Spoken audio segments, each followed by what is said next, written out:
Hey everyone, so today I am going to be doing another tips and tricks kind of video for you guys. And in today's video, we're going to be talking about some makeup tips. And I did try out most of these. There's only, I think, one or two that I didn't try out, but I still wanted to mention to you all. So let's jump into the first one. Dab lip gloss on your cheekbones or anywhere you want to highlight your face. I was very skeptical of this one, and personally I think for good reason, because I wasn't even sure it was going to work, and it did work.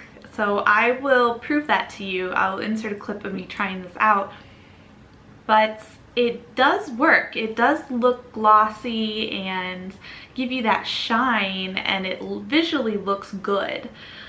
But it's very, in my opinion, uncomfortable to wear because the tackiness of the lip gloss doesn't go away. It stays tacky for as long as you have it on your face, so it's gonna be sticky, your hair is gonna stick to it. It's gonna be basically like a lip gloss would be on your lips, just on your cheeks. And your hair is closer to your cheeks than your lips. I don't know. So there's that. If you were in a pinch and you needed something and you were just doing photos or something like that for a little bit, and then you're gonna wash your face right after, then yeah, try it out. It might just work out for you, and it might be the perfect tip and trick that you may need. But otherwise, skip this one. The next tip and trick is how to hide body blemishes. So what I mean by that is, say you have a scar, say you have a burn mark or a hickey or something like that, and you want to cover it up on your body so that it doesn't show or it's not as visible. Well, for me, I actually used like a mole mark as an example for this because I couldn't think of any other marks that I had on my body that I would want to cover up. So here's a little clip of me trying out this trick and the outcome of it. What you do is you take a thick, full coverage concealer, one that matches your skin tone. You put it on your finger and you dab the area, wherever your area is.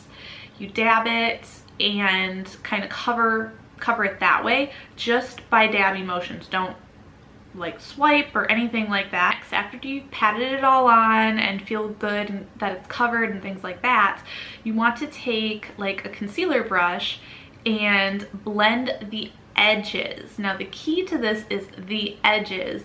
Don't get too close to the spot that you were trying to cover, because what you're doing is you're covering the spot and you're blending the edges into your skin so that it doesn't look noticeable that you put something there and covered something, because it'll all then just blend into your skin. This is a really good tip, and actually I used to do this for blemishes whenever I had like acne or things like that. Now it doesn't obviously take away the texture, so if it's raised or anything like that, like a blemish, it's not going to hide that part of it, but it will hide the discoloration. So after it's blended, after you've patted and all that, and it looks good, you want to take powder, and translucent powder, and kind of dab that on that spot. Don't swipe, don't smear it off, just kind of pat it on there, and then you should be good to go. Now, if for some reason you get to this step and you're done putting powder on and it's still visible, you can actually repeat all the steps until it hides your blemish or whatever you're trying to hide. So you can kind of layer it that way and it'll work. I really liked this tip, and it's something that I'll probably end up using again. So that was a good one. Next is how to get rid of uneven skin tone. And this has to do with applying your foundation. So when you apply your foundation, you're supposed to start in the middle of your face and then blend outward. So you want to put some on your forehead, your nose, and your chin to blend outwards in light, small strokes, like a little bit, not like dragging it. You just want to do a little bit and keep blending it out. Now this trick I think really depends on your foundation formula, because if you have a thicker foundation, it's not going to blend out that well. If you have maybe a thinner foundation or one that just a little goes a long way, I think this trick will work out great. Unfortunately, it didn't work out the greatest for me with the foundation that I personally used. And it's supposed to give you more of like a thin layer, not really full coverage layer. But for me, I have redness and it didn't even like cover that because it made it such a thin layer. And also, like, when I did that, I felt like I didn't get any foundation on the outer part of my face, and maybe that's the point, but I feel like I have discoloration there too, so I kind of want that to be even with the rest of my face. I don't know, that's just my opinion. If you've tried this one, let me know how it worked for you. I'm curious because I really think that maybe I did something wrong doing this one, because in theory, I feel like it should work. Next one is how to hide or conceal your under eye circles, your dark under eye circles. So this one was really appealing to me because I have very dark under eye circles and it is very hard to conceal them properly, I feel like. I actually have not done this particular tip before, but basically you take concealer and you take a concealer brush, but it has to be a synthetic, like flat concealer brush that like comes to a little bit of a point in the middle. And then you have to feather it onto your eyes in like an X-shape motion.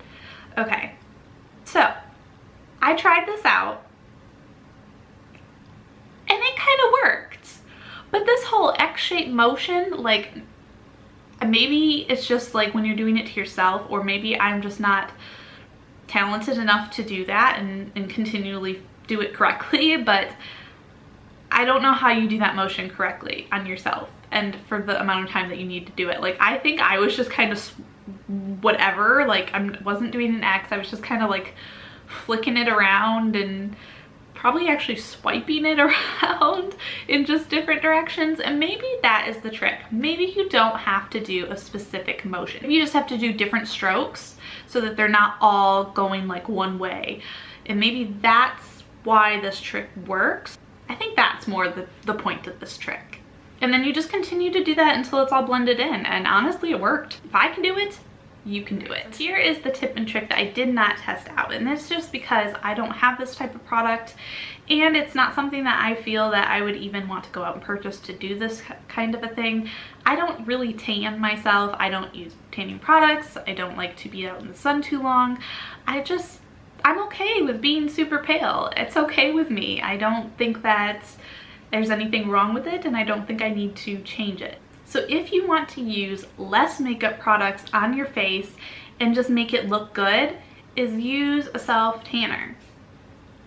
I mean, that's pretty self-explanatory. Then you don't really have to use much foundation or anything like that. I mean, you might have to use a couple of concealer, but not really. Like, it kind of takes that whole base layer of your makeup process completely out of the equation, because you are tanning your face and that is putting pigment on your face. It is putting some kind of color on your face, and it's probably evening out your skin tone because, you know, it's all over your face and it's hopefully turning all one color and all over your face correctly. Hopefully it's not a bad tanning job like I would probably do if I did try this out. So there you go. If you want a subtle glow and very easy, almost no makeup process, do self tanner on your face.